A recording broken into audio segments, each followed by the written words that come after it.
अस्सलामुअलैकुम प्यारे प्यारे काश्तकारों, क्या हाल है जी? तबीयत ठीक है आपकी? आप देख रहे हैं मेरे यूट्यूब चैनल गुल की दुनिया। मेरे एक प्यारे भाई ने कमेंट करके मुझे पूछा कि क्या जिस तरह से मौसम या टेम्परेचर हाई होता जा रहा है, दिन का टेम्परेचर हाई है और सूर्य की तपिश भी ज़्यादा होती जा रही है, तो क्या हम टनल फार्मिंग से हट के खरबूजा या तरबूज वगैरह लगा सकते हैं ओपन? तो मैं उस कमेंट का ये जवाब देना चाह रहा हूँ कि जी हाँ, बिल्कुल।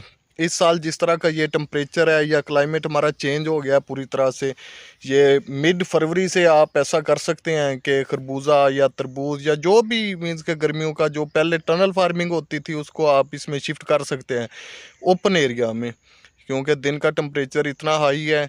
हो सकता है कि जो टनल फार्मिंग है और ये जो अब मौसमी काश्त होगी मिड फरवरी से, तो ये एक साथ ही आ सकती है, इसमें कोई दो राय नहीं है।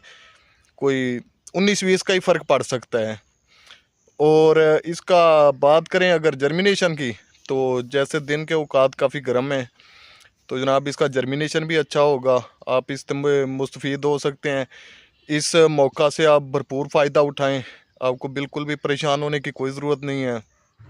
आप बखूबी इसको काश्त करें और जो आप टनल पे जो मज़ीद एक्स्ट्रा अखराजात करते थे उससे भी बचें। लेकिन कोशिश ये करें कि आप इसको कोई मिड फरवरी तक ले जाएं। 15 डेट के बाद अगर आप काश्त करेंगे तो वो आपके लिए ज़्यादा मौसर साबित होगा, बजाय इसके कि अभी से काश्त शुरू कर दें। अभी आप ज़मीन को कल्टीवेटर लगाएं, ज़मीन की तैयारी करें। बज़ाहिर कल्टीवेटर लगा होगा, लेकिन उसके बावजूद अभी आप फिर से उसे जो है वो कल्टीवेटर लगा दें, ताकि उसको ज़मीन एकदम से फिर से भुरभुरी हो जाए, ज़रा खुश्क हो जाए। जो उसने अपने अंदर नमी बना के रखी हुई है वो नमी उसकी ख़त्म हो जाए। तो जनाब आप लगाएं, खरबूजा भी लगाएं, तरबूज भी लगाएं, और इसके साथ साथ अगर आप सब्ज़ियात लगाना चाहते हैं वो भी लगाएं, और इस मौके से आप भरपूर फ़ायदा उठाएं।